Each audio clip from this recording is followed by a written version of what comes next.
Namaste, and thanks for tuning into this video. A few of you have asked what kind of a spiritual practice I keep up now that I'm back in Canada, living in Toronto, and I want to share with you something that for me personally is one of the gateways or the catalysts for the deepest meditative experiences I've had, the greatest revelations, downloads, and feelings of just oneness with all. And that's something I've shared before on this channel, but maybe under a different context, which is art, drawing and painting.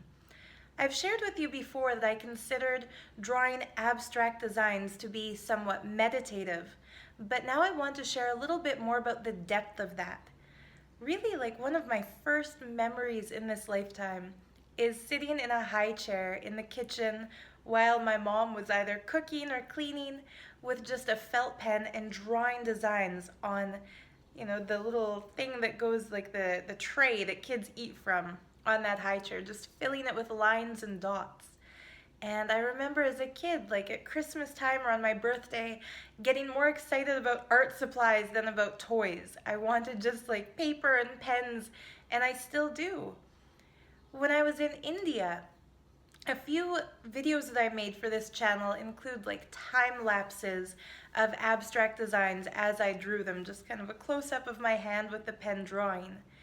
One thing I haven't really gotten into is what kind of a meditation it is to draw. I've told you, like, it helps me feel centered and silent the mind, but it's not a negation of the mind. It's not the kind of silence that cancels out or voids thought. It's the kind of deep silence in which we are like a witness within our own selves. It's the kind of thoughtless space where ideas come to us. Someone asked me back when I was doing tarot card readings how I know the difference between my own thought and a message for my client. And similarly, when I would do body scanning and blindfold reading on stage at Nityanandapitam Bengaluru Adinam, after Swamiji had initiated me as a blindfold reader and as a remote viewer, people would sometimes ask, how does the information come to you? In my experience, the information would come to me as a sudden thought or a sudden knowing, but without a source. Your typical thoughts work like this, right? You're listening to this video, so you're thinking about what I'm telling you. You might be thinking about my lipstick. You might be thinking about the white wall behind me. You might be thinking about what you're going to have for lunch later after you watch this. You could be thinking about schoolwork. You could be thinking about resumes and applying for a job. You know the source of those thoughts. The source of those thoughts, it's grounded in your day-to-day experience, right? It's either something that you're seeing, something that you're about to do. It's relevant. But in my experience, when it comes to like remote viewing or body scanning, remote viewing is when you close your eyes and you see a place that you've never been to before in great detail and you can describe it. And body scanning is when you look at a person and you can see the internal workings of their organs. You can understand where they might have blockages and disease, where they have health, what their routine is like. And tarot card reading, of course, that's where you shuffle a deck of tarot cards, place them on a table, and understanding comes to you based on those. In my experience, when an intuition or a download comes from the universe, it has no grounding in ordinary day-to-day life experience.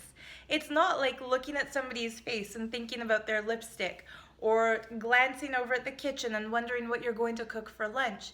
It's more like suddenly a concept gets awakened in your brain and you know that it must be something infinite. It must be something expansive. It must be something beyond your comprehension or beyond your day-to-day reality, because there's no reason for that thought to be there. So what I'm trying to get at by saying all of this is that for me, when I draw and I paint, when I do especially non-objective or non-representational abstract art, I'm immediately put into that zone where the thoughts that land in my mind are coming from something beyond my day-to-day experience. It's like downloads just happen. So a couple of days ago, I was sitting drawing an abstract piece, sitting with my beloved. He was also working on something of his own. And suddenly, as I was getting lost in the lines and the swirls and the dots, I'll show you exactly the drawing. It was this piece that I was working on. Suddenly, I had this flashback to something Paramahamsa Nityananda said in a satsang once. He was describing the workings of time and the universe and existence. And he was describing Kala Bhairava, the Lord of Time. In that description, he explained that Kala Bhairava is like the gatekeeper between our inner reality and existence, and that we can measure our proximity to going into the depths of existence through Kshana. Kshana is like the Sanskrit unit to measure time. That's not a second or a minute or an hour. It's the gap between two thoughts. So if you have one of those blabber minds, like a blabbermouth, like you can't stop thinking and each thought is followed by its successor and you never have a silent space, your kshana is virtually non-existent. It's like a micromillisecond. But if you're a meditator, the kshana, that distance between two thoughts, might be a couple of seconds. You experience that perfect harmonious oneness where there's no verbalization or identification through words. You're just there with reality. Sorry if this video is going a little bit out there, but I really want to share this with you guys. Your kshana, that distance between two thoughts, gets bigger and bigger and bigger the more you meditate. The more you connect with existence, the more you center yourself in the ultimate reality beyond these elusive, fleeting, day-to-day mundane things. It's not that these elusive, fleeting, day-to-day mundane things are bad. It's just that they're temporary, they're transitional, they're never going to stay with you from one life into the next. Whereas your kshana, that pure consciousness or pure awareness, does. It might seem funny to describe kshana, which is ultimately a unit of measuring time, as pure conscious awareness. But that's what you experience when you experience what kshana happens to be. When you go into that gap between thoughts, for which Swamiji created the technique called unclutching, or when you experience that through meditation, maybe you're stargazing and suddenly you realize you're not thinking about anything, you're just enjoying that space between stars.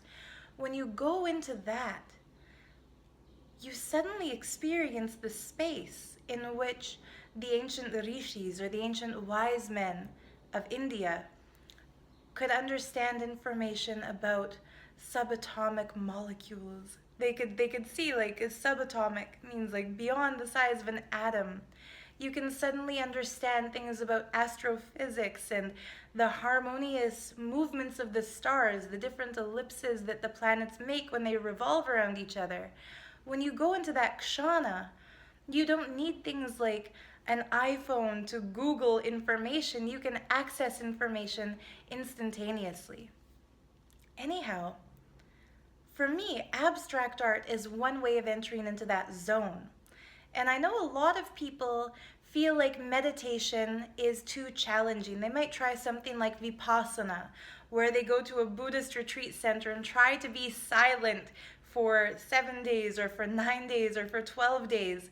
And in their attempted silence, their mind starts nagging at them and hassling them and harassing them more than it's ever done before. The reason I want to share with you about abstract art is that for me, it's like an automatic silent switch for the inner space that takes me into that experience. So as I was drawing that picture, I suddenly realized what exactly kshana is. That kshana, that gap between two thoughts. When we see it, when we experience it, it just awakens so much bliss. And with that, I remembered Swamiji describing Mahakala Bhairava as the Lord of Time. And I understood that doesn't mean he's the Lord of your alarm clock. It doesn't mean he's the Lord of the sand falling through the hourglass. It means he's the Lord of that experience in that space. When you turn that hourglass sideways, stop the sand from falling, and realize nothing can be measured, it's infinite. The fascinating thing about the Vedic agamic culture, the culture that gave birth to the Sanskrit language, that gave birth to the most beautiful temples on the planet, that is Sanatana Hindu Dharma. The beautiful thing in their understanding of time is that time is experiential. It's not defined. It's not something scientifically measured and calculated. In the Western world, we have things like calendars and like clocks. Even in the Mayan world, they had the Mayan calendar defining time, giving you dates, giving you hours, giving you minutes and seconds. But Kshana is not that. For one person who doesn't meditate, Kshana is non-existent. They don't understand what time happens to be relative to them. So Kala Bhairava doesn't visit and lead them into the infinite. But to someone who gets into that sacred space, someone who gets into that infinite, they realize Kala Bhairava has been there all along. In Sanatana Hindu Dharma, we have that beautiful understanding of oneness. It's not that you have to pray to and beg some god to give you some vision. It's that the moment you realize your harmony, your resonance is right there along with the gods and the goddesses, they appear to you and they reveal these great things. So a few years ago, while I was in the Adinam, I was blessed to have a program called YouTube Ananda Yogam. I had a number of people come in who wanted to break that fear of the camera, who wanted to start making videos for themselves. Many of them have gone on to create really great YouTube channels, like my friend Neeraja, my friend Ma Prasida, who has a channel now called Kundalini Yogini, Drida, who has the Blissful Athlete channel. We would sit and we would work on this. And there was one person in that program, I won't mention her name because I didn't ask her if I can give her this shout out, but I'll talk to her later and I'll put a link if she's okay with it. One lady in particular, she said she wanted to make specific videos, but didn't know what topic to focus on. She felt like everyone knows their talent, everyone knows, what's their creative expression, but she wasn't quite sure. So she went for an Akashic record reading, which happens to be one of my favorite experiences I've had in India. That's where you go to an initiated child who attends the residential school under Swamiji's guidance. These children have been initiated into literally seeing the Akashic records. So they close their eyes or they look at Swamiji's picture, and on a field of blackness in golden letters, they'll see the answers to the questions we ask. Interestingly, the day before she decided to go for this reading, I decided to start a channel playlist here on this YouTube channel of art, abstract art specifically, and I was inwardly praying for a sign that this is aligned with the spiritual way of life, that this is aligned with Hinduism, that this doesn't conflict or contradict with anything Swamiji said.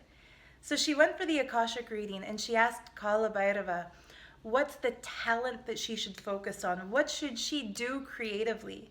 And the answer he gave her was abstract art. When she told me, I had tears in my eyes. It was like that answer was for me as much as it was for her.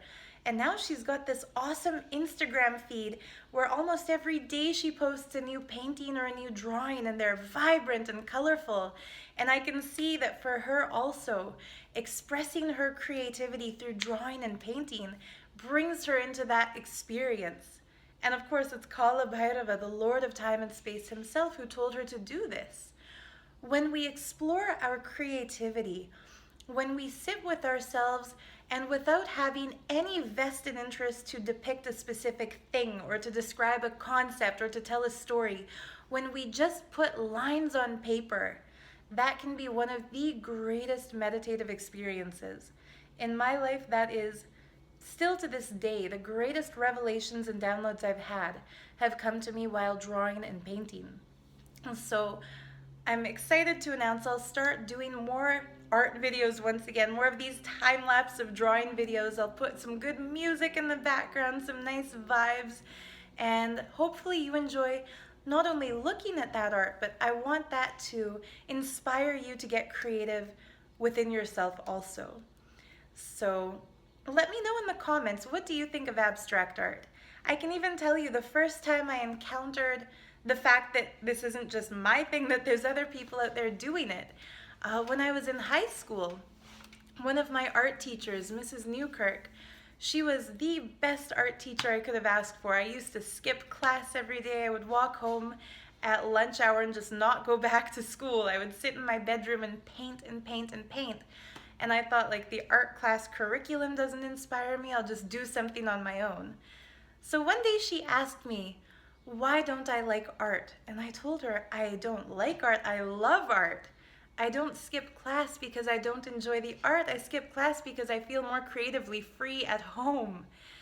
So she told me to bring my paintings, have her look at them, and she gave me 100%, like perfect grade, and said that all she wanted in her students is for them to be driven and inspired. But she also encouraged me to start researching and finding out who else paints like that. She compared some of my watercolor paintings to other artists. She compared some of my drawings to other artists, and she said, it's a shame for you not to know who these artists are. So I started looking them up. And as I did that, it's like my own art education started happening. And I found one movement in particular called Les Automatistes. It was a French-Canadian movement, started in Montreal. They were really the first group of artists to describe non-representational abstract art as a rebellion against the formalities of the art world and as a description of what's going on spiritually. They described automatisme, which is like the automatic drawing. And some of you might have heard of automatic writing. Automatic writing is where you sit down, you put the pen on the paper, and you just let whatever comes out come out. It's like a way of channeling almost. Well, Les Automatistes described automatic drawing and automatic painting, sitting down, putting either the brush on the canvas or the pen on the paper or the pencil on the paper, and just letting the forms make themselves. And this is, to this day, my favorite style. There's a little watercolor I did just a couple of days ago, too. Something else that gave me, those moments or those glimpses into the thoughtless space where ideas land. And I've also made a couple of coloring books. Boy, like if you're one of my more recent subscribers, you might not even know this. A few years ago, in 2014, I had some fun, made a lot of drawings, and self-published one book of coloring pages and another book of doodling and art instructions and coloring pages so that people who want to learn how to do this can do it themselves. I'll put links to those in the video description. I was planning to tell you about the stone prehnite. That's why I'm wearing my nice prehnite jewelry from my other Etsy shop. But yeah, I'll share the art stuff with you because it seems the video is taking more that kind of a turn. Anyhow, while I was working on those coloring books, I did some research into the effects of art on the human brain and found that a lot of child development scientists, those who are researching and studying the psychological development of kids, found that kids who doodle while listening to a teacher give a lecture retain more information from that lecture than kids who sit there trying to attentively listen. If you're nicely doodling something and your teacher tells you put the pen down, sit straight and listen, your mind is going to be preoccupied thinking, what a big, how dare that teacher tell me to do this? Your rebelliousness kicks in. But while doodling, you're in that flow, you're in that Zen-like state. And the way the brain waves work is that any information that comes to you while you're deeply relaxed, you'll hold on to. And so they've found that doodling and coloring, specifically having a piece of paper with lots of lines and marks and different pens coloring either mandalas or coloring abstract drawings or coloring anything really, takes you into that same brain state of receptivity. Well, I want to take this and turn it into a meditation. So if you're drawing a picture, you're doodling or you're coloring, and you're listening to a professor speak, yes, you're going to retain that information. That teacher's words are going to enter you more solidly. They're going to stay with you. But if you're drawing or you're doodling or you're coloring and you're listening to existence, you're not listening to a teacher give a lecture, you're not listening to a song, you're not listening to the TV droning on in the background, you're just listening. That's when these cosmic downloads, these understandings will just land on you. When I had this realization about Shona while drawing, I just closed my eyes and let myself go into that moment. It was so beautiful. Besides that, while drawing another picture, I had this realization about what it is to be the creator. I was putting lines on a paper, just like I always do, when suddenly I realized that blank page had nothing. That pen had only the potential. It was only ink. It was only a blank canvas. What happened to that paper would have been completely different if somebody else had purchased it. The way the ink flows from that pen, it would have flowed differently if somebody else had bought it. Suddenly I realized what it is to have the ultimate creative potential. I took that thought a step further and realized when we decide to visualize something, we can. If I tell you, think back to what you did on your 10th birthday, it's very likely that you'll be able to see it. You can see either the piñata that you smashed, or you'll see the presents that you opened. You'll remember the cake. At least you'll remember photographs of the event. If you forget the event itself, you'll remember discussing it with your parents. You have the capacity to create within yourself any memory you choose to bring it to surface. At night, the entire world is there in your dream, but nobody else sees it but you. You independently, solely occupy that entire world space. Well, I remember Swamiji once told us, the world is made of the same stuff our dreams are made of. What we see in a dream, the only difference between what we see in a dream and what we see in the waking state is in the dream, we are the sole creator. It's only our thoughts, our ideas, our beliefs, our understandings, sometimes our fears that manifest that space. Whereas the world is like the collective dream of all people. Everyone is manifesting it. In a dream, I could pick up a rock off the ground and decide, this is my iPhone, I can make a call with it, and it's going to work. Why doesn't that happen in the waking state? Why do I need an actual iPhone to pick up and press buttons on and talk into and have it work? Because collectively, we've decided that that's how it's going to be. But enlightenment is realizing the same unbridled creator energy that you have in your dreams or while drawing pictures, you have in every moment of every day. You are a creator. Just because there are billions of other creators occupying the same plane of creation doesn't mean you are any less the ultimate creator. I've been researching a bit about Rastafarianism lately, and I'm finding that fascinating too, and it's interesting. You'll hear Rastas say I and I. What they're referring to is I, the individual identity, and I, the ultimate cosmic identity, not separating the two. I am I. I am I. Realizing it's like in Hinduism saying Sada Shivoham, I am Shiva. Yes, Shiva's great, infinite, the ultimate, but I'm also that. When we come into this realization that we are the same creator in every moment of our everyday, day-to-day reality, as we are in our dreams, as we are in our drawings, suddenly life gets exciting. Never question why you have bills to pay. Question why you're not able to pay them effortlessly and easily.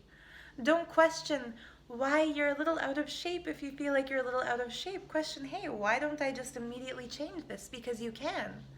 Decide what you love to do and do it more and more and more. Where you put your attention and your energy, where you make your decision, that's what your life is going to be. I'm just so excited to share all of this, and I know it's coming as like a blah blah blah kind of a video. Sorry for that, but this has all been brewing within me for the last couple of weeks. And the ultimate proof for me that this was something to share was that the main point is this. The moment you recognize that in a dream you have a lucid moment, try lucid dreaming. I have a video on my channel, Techniques to Lucid Dream. Lucid dreaming in itself is not a spiritual act. It's just kind of a fun way to play while you sleep at night. Lucid dreaming is where you realize you're dreaming within a dream, and suddenly you can control reality. If right this moment you realize this is a dream, you can look around and decide I'm going to be on the beach instead of sitting in an apartment on a gray, cloudy day here in Toronto. And it happens. When you're lucid dreaming, you can choose to fly and you'll be able to fly. You can think of a friend that you miss and decide that friend is going to be here with me and that friend will be there with you. Lucid dreaming is your realization that in the dream realm, you are God. Everything obeys your word, your commandment. Lucid living is where you understand you are the same I here in this world as the I you are in your dream, as the I who created all the eyes of the universe, the multiverse, the everythingness. When you realize you are the same identity creating there, you have the capacity to create the ultimate what you want here. Anyhow, my real reason for making this video is that I wrote all of this down in one of my journals, and I recommend keeping journals for when you get revelations like these. It helps those get embedded within you. They stick a little bit more. And about 3 nights ago, I had a dream that I was sitting in a lecture hall, and Swamiji was giving a speech to just thousands of people. There was a whole congregation of people who had come from all over the world to listen to him speak. And afterwards, he called me to the stage and said, make a video about the dream and reality that you are the creator. It's just so interesting to me that the revelation came while I was awake thinking about dreaming. Then I had such a cool dream about Swamiji. I don't claim it was really him or that it was a darshan. It could have just been a cool experience that I had in a dream.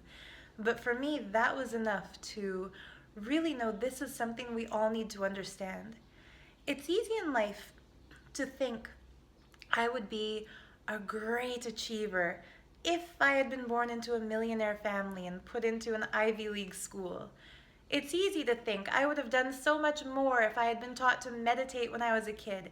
I would have done so much more if I had been born vegetarian. I'd have done so much more if I had won a scholarship. A lot of times we limit ourselves by thinking what more we would have done had we been given. But the realization that you're the creator is the decision never to think I would have done this if I had been given that, or I would do this if I had access to that. It's the decision that, damn it, I'm gonna do it because I want to. I'm the creator, this is what I'm creating. So really play with that a little bit in your own life. Have fun, try lucid dreaming. Don't try, do lucid dream, and then understand you can lucid live. You can decide your reality. You can experience the most amazing things. You can have all the abundance you've ever wanted. You can change the world. You really can, because it's your world to change. You're watching this video for a reason. You've listened to 28 minutes of me rambling just for this ultimate conclusion. You are the ultimate. This world is yours. You choose your destiny. Choose. And never feel like you're limited. Never feel like circumstances will get you down. As Bashar says, your circumstances don't matter, only your state of being matters. Your state of being will materialize the experience you have from this moment on. So choose and enjoy. And if you're interested, you can check out links to some of my art in the video description below. You can find the pre-night orbit earrings I chose to wear, or the pre-night and Moldavite pendant, or this ametrine necklace. You can find a link to that also. It's in my Etsy shop.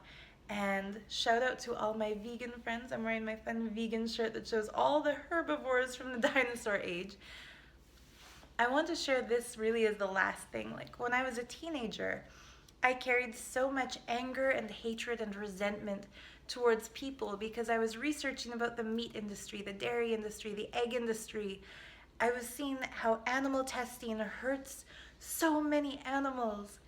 And I felt like humans are just assholes, like human beings are just,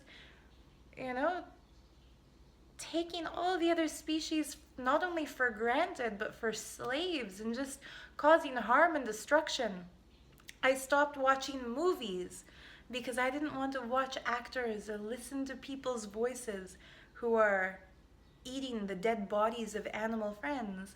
I stopped listening to music because I didn't want to listen to the lyrics penned down by people who kill animals. I only listened to one band, Silverchair, because that was the only one I knew of that was vegan, and that was only the lead singer, not even the whole band. Anyhow, flash forward. The world is already changing. All the people who had passion for the lives of our non-human friends have banded together, and now if you look, even the movie Thor, Chris Hemsworth was vegan while training to play the most muscular character you'll see in any movie. Leonardo DiCaprio, Brad Pitt, Jared Leto, almost all the A-list Hollywood actors, even people you wouldn't expect or people I wouldn't expect, like what's her name, who used to play Hannah Montana, went vegan. Pop music. Society is changing. For me, what it shows is that people actually care. It's just a matter of bringing to awareness what they didn't know they had the chance to change. I saw something on Instagram recently that said, 10 years ago, people would tell vegans, you're not going to make any difference, you're not going to change anything. But now, if you go into a supermarket, the milk aisle is only half dairy, the other half will be almond, cashew, hemp, rice milk, soy milk. There are so many plant-based alternatives. When you go to A&W, there's not just a dead cow in a bun. You can also choose something called Beyond Meat, and it really is beyond. For me, that's proof that the vegans of the world have made that decision to create a new reality, and it's being created. Decide what it is that you want to manifest for yourself. Manifest it. You have the power. Experience Shona. Go into that space between two thoughts. Don't be one of those unfortunate individuals whose mind is constantly trailing and you don't get a split second of peace. Be a meditator. Experience the infinite in a microsecond. And then you'll really see Kala Bhairava. You'll see Mahakali. You'll see that beautiful divine mother just ready to take you into the depths of darkness. What is darkness but the cosmic womb? What is darkness but the void waiting for creation to be created? Enjoy that darkness and create your reality in it. Thanks for tuning in. Hope to see you soon in an upcoming video. Let me know in the comments what you'd like to hear more about, and I look forward to sharing. Thanks for tuning in. Nityanandam. Namaste.